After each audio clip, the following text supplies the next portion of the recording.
There's no such thing as toxic relationship. Hindi natin kayang pasiyahin ng mga babae kung tayo ang naghahabol sa kanila. So paano mag-grow yan kung individually hindi kayo nag-grow sa isa't isa? Hindi yan matatapos porket kayo na. Hindi yan matatapos porket may bembangan na. Dapat wala tayong pakialam sa ibang tao once na nasa relasyon na tayo. So yung lalaki, siya na ngayon yung pwedeng magiging feminine. Doon na papasok yung sinasabi nating ang simula ng katapusan mo. Yung pagiging masunurin mo sa jowa mo, mag-grow yung relationship nyo. No, it's not. Mahirap pag ang babae ang nag-lead ng relasyon. Parang ganito yan eh. Gusto ko mag-workout, gusto kong gumanda yung katawan ko, pero pwede ba yung wala akong gagawin? We are talking about here kung ano yung relationship nyo na dapat nyong i-workout. Ikaw yung lalaki na wala kang ibang option. So anong mangyayari? Pwede kang pumayag sa mga ginagawa niya sa'yo. Kung gusto mo talaga magtagal kayo, you need to find a woman na mataas yung pagtingin sa'yo. Tandaan nyo guys, pag ang lalaki masyadong emotionally attached dun sa babae. Hey! What's up guys? It's your boy, Sublado Moto. Okay, for the nice vlog, let's talk about ang nag-message sa atin. So, ang problema ni Ropa, hindi ang kanyang EA. Ang problema niya, EA ng iba. What? So guys, ganito ang kwento niya. Umalis daw sila magkakaklase. Nag-swimming daw sila. Tapos, after 2 days, nagulat siya. May nag-chat sa kanya. Yun pala, yung boyfriend ni EA. Pinagmumura daw siya. At may kasamang pagtitreat pa. What? Kaya nagtataka siya, bakit ganun ang chat sa kanya? So guys, ganito yung masasabi nating pogi problem. Yung nadamay ka sa relasyon ng iba. Ganito yan guys eh. Ang nakikita ko dyan, pwedeng may problema na yung relationship nila, tapos ikaw yung napagbuntunan kasi ikaw yung kasama nung gabi na yon na nag-swimming kayo, di ba? Or maybe may picture kayong dalawa na magkatabi. So, pwedeng maraming reasons kung bakit nagseselos yung lalaki niya o yung boyfriend ng EA. I'm not saying na yung lalaki lang yung may problema. Pwedeng relationship nila, or pwedeng yung babae na mismo ang may problema. Okay? Kasi unang-una, pinayagan mo yung girlfriend mo na sumama sa swimming nilang magkakaklase, tapos magagalit ka at nangaaway ka pa. May problema sa'yo, di ba? Bakit ka nang mga away ng ibang lalaki na parang ang tingin mo yung girlfriend mo walang kasalanan, di ba? Unang-una, dapat guys, huwag kayong maninisi ng ibang lalaki. Kung ang girlfriend nyo naman yun talagang makire. What? Gets? Or kahit hindi makire, let's say yun lang yung time na nagkamali siya, or yung parang medyo naging close siya sa ibang lalaki, kasalanan mo pa rin kasi pinayagan mo eh, di ba? Or let's say, sige, sabihin na natin there's something going on with them. So sino pa rin yung sisisihin mo? Hindi pwedeng yung lalaki, Brad. Yung EA mo pa rin ang may mali doon. Dahil unang-una, wala dapat na lalaking magiging close sa kanya or makakalapit sa kanya kung nire-respeto ka niya. At kung nire-respeto niya yung relasyon na meron kayo. Kaya eto guys mga Ropa, please lang, we need to be more mature pagdating sa relationship. Kasi hindi mo alam kung anong pinaglalaban mo pag nangaaway ka ng ibang lalaki. Na parang kasi ang ginagawa mo, by definition, parang walang ginagawang mali yung girlfriend mo. Parang ang mali is yung lalaki.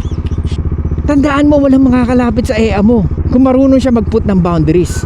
Kumbaga, girlfriend mo na mismo gagawa ng way para walang makalapit sa kanya. Kahit na sabihin mo lumabas siya. Pero yun nga lang, paglabas niya na yun, dapat nga alam niya na kaagad, ay hindi ako sasama dito. Baka pagmulan pa ng away namin, ayoko. Di ba? Kung talagang yung girlfriend mo is talagang nire-respeto ka, pati relasyon na meron kayo. Kaya guys, huwag kayong mga away ng ibang lalaki. Dahil unang-una, tayo nga hindi nga tayo gaano makalapit sa babae. Di ba? Pag alam natin na, oh shit, baka ma-reject ako nito. Pero di ba? May mga babae naman kasi talaga nagbibigay motibo or talagang nagre-reciprocate sa pakikipagbiruan natin, di ba?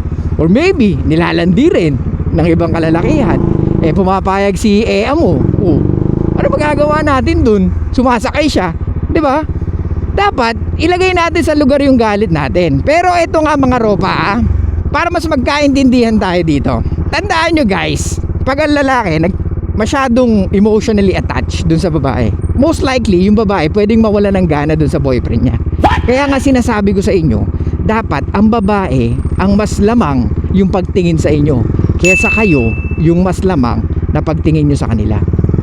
Gets?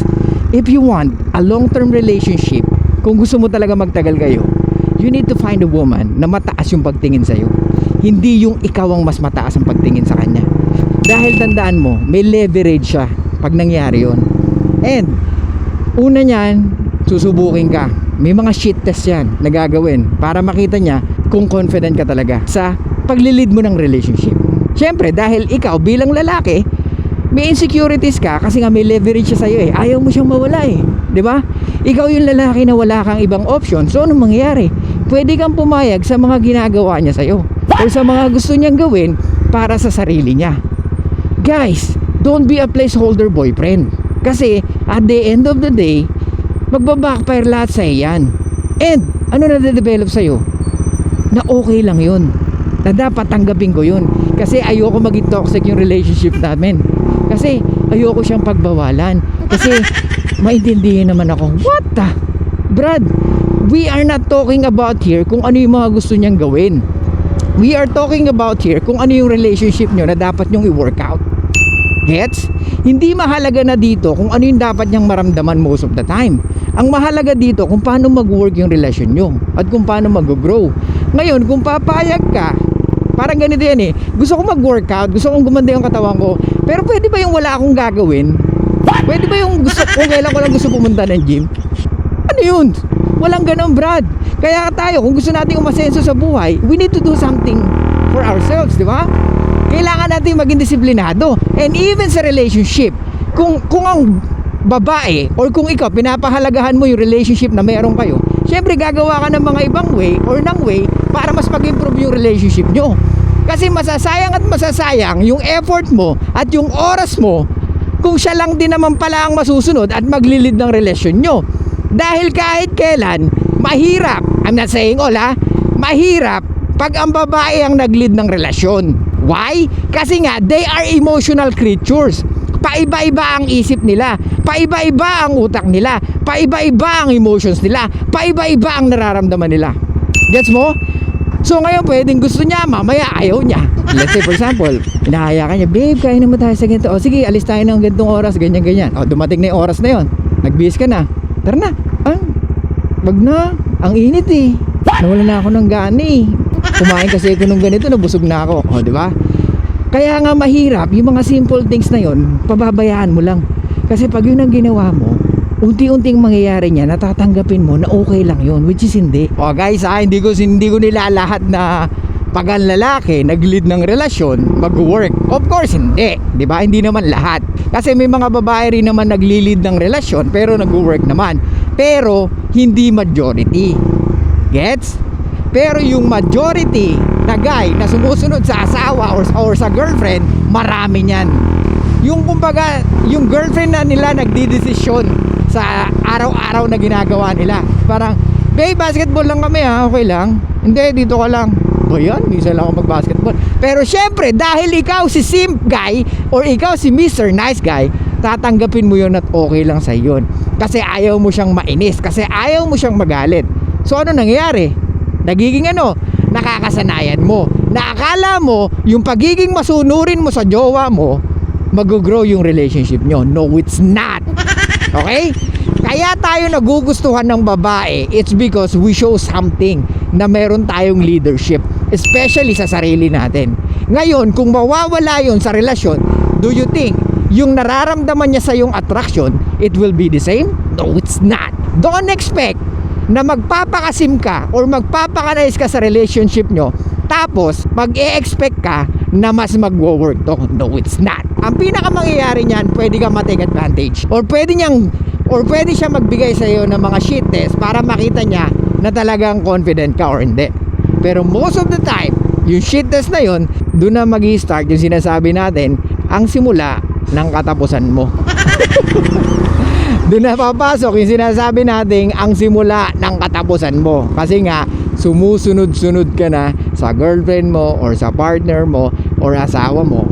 Dahil unang-una, hindi attractive sa mga kababaihan yung mga lalaki na nagpapa-under sa mga babae. Kaya kahit ano itsura mo, Brad, kahit gwapo ka, kahit malaki katawan mo, malaki braso mo, pero pag nandyan yung girlfriend mo, wala kang say or tiklop ka, you will never be attractive with most of women. Okay? Eh paano yung sublado? Sabi mo, may mga babae rin naman kaya mag-lead ng relationship. Yes, meron. Yun nga lang, they need to change the role of the relationship. So yung lalaki, siya na ngayon yung pwedeng magiging feminine. O yung siya na yung magiging soft. Siya na yung magiging mas maintindihin pa. At yung babae, siya na yung mostly combative, opinionated. Kasi nga, ganun ang leader. Di ba? Kumbaga, stick sa sinasabi niya. Regardless kung magkamali man siya. Kasi doon masusubok ang isang pagiging leader mo kung paano ka magdesisyon. Kaya uulitin ko sa inyo guys, hindi lahat ng desisyon ng isang lalaki ay magiging tama. Pero dahil meron siyang paninindigan, nagiging mukhang tama yun. Gets mo? Kumbaga, ito yung gusto kong gawin at walang makakapigil nito. Sa relasyon natin, ito yun at ito lamang. Guys, dapat wala tayong pakialam sa ibang tao once na nasa relasyon na tayo. Let's say, ako, nasa relasyon ako, walang pwedeng sino man mag-dictate sa kanya kung ano yung dapat niyang gawin or makakabuti sa relasyon niya, kundi ako or kaming dalawa lamang ang dapat nagkakausap nun. Or kami lang dapat ang nag-uusap para sa ikabubuti ng relasyon namin. Hindi pwede namin i-compare yung relasyon namin sa ibang tao. Hindi namin pwedeng i-compare yung mga desisyon namin sa ibang tao. Kundi kami lang dapat. Gets nyo? Guys, ang relasyon, hindi yan matatapos porket kayo na. Hindi yan matatapos porket may bembangan na. Kasi ang relasyon, dapat nag-work yan. Dapat nag-grow yan. So paano mag-grow yan? Kung individually, hindi kayo nag-grow sa isa't isa. Kung ever since, yung problema nyo nung simulan, nung nag-i-start kayo, problema nyo pa rin after 3 years. My God! Problema nyo pa rin yan? Baka kahit ikwento mo sa kaibigan mo yan, anong nangyari sa inyo? Akala ko tapos na issue na yan. Hindi ko alam, may issue pa rin pala. Di ba? Hindi ko rin alam. Di ba? Guys, sa mga lalaki dyan, kung gusto nyo talaga na maayos at fruitful relationship, like I said, I highly suggest na to find a woman na talagang alam nyo na mataas ang pagtingin sa inyo. Okay? Hindi yung ikaw yung naghahabol sa isang babae. Kaya ako sinasabi yun, tandaan nyo, it's hard to please a woman. It's hard to make a woman happy. Hindi natin kayang pasiyahin ng mga babae kung tayo ang naghahabol sa kanila. Hindi natin sila mapiplease once na tayo ang naghahabol sa kanila. I'm not saying habol na talagang literal. What I'm trying to say here is kung sino ang may mas pagtingin ng mas mataas. Okay? Kaya dapat ang piliin yung babae is yung talagang merong pagtingin sa inyo na mas mataas kesa sa pagtingin mo sa kanila. Balik tayo kay Ropa. Ropa, tama lang yung ginawa mo, hindi mo sila pinansin o hindi mo pinansin yung lalaki.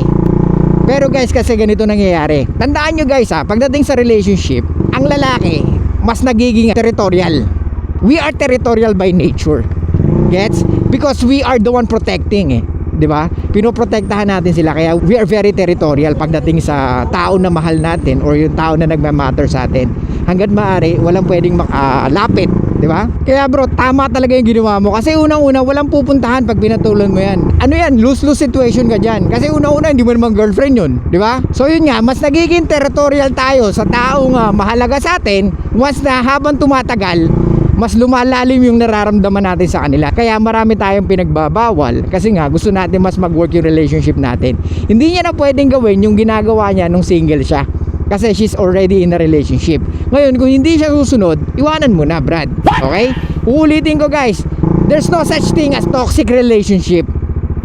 Oh, gulat na naman kayo. Wala ba talaga? Yes, there's no such thing as toxic relationship. Only toxic people.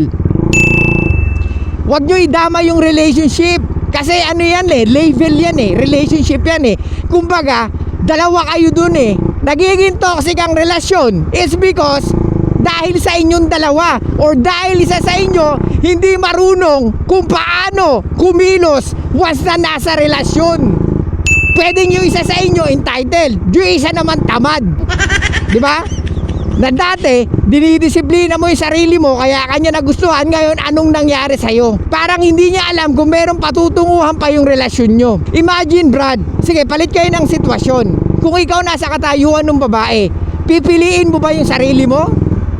Sa lahat ng mga lalaki na nakikinig ngayon sa akin na nasa relasyon, kung for example, babae ka, natagpuan mo yung sarili mo, yung ikaw mismo, pipiliin mo ba yung sarili mo? Makikita mo ba sa kanya na itong lalaki na to may potensyal na magtaguyod na magiging pamilya namin? Ask yourself bro, kung karapat dapat ka ngayon sa relasyon na meron ka. Kasi kung hindi, then mag-isip-isip ka.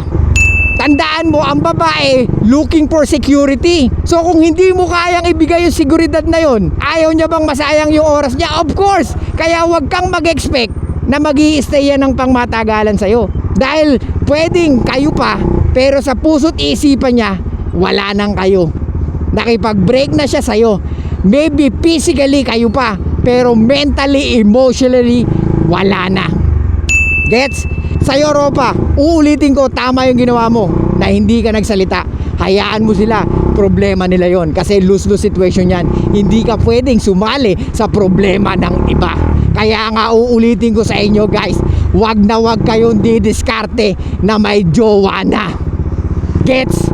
Kasi naghahanap kayo ng sakit ng ulo at ng problema. Kaya guys, ulitin ko, magkakaroon tayo ng pogi problem segment. Okay? So yung mga ganitong problema, pogi problem to. Yung nadamay ka sa mga sitwasyon na hindi naman ikaw, yung parang wala ka namang ginawa. Ba't ako na madadamay dyan? Yung kumbaga yung EA yung naghahabol sa iyo hindi yung ikaw yung naghahabol sa EA. Okay? So pag-usapan pa natin yan next time. So yun lang guys, thank you so much. I'll see you guys next time. Grabe traffic ngayon. As in sobra haba. Ayan o, puro truck. Parang tapos na yung bakasyon nila kaya naglabasan na sila. So yun lang guys, thank you so much. I'll see you guys next time. And bye bye. Show love and peace out.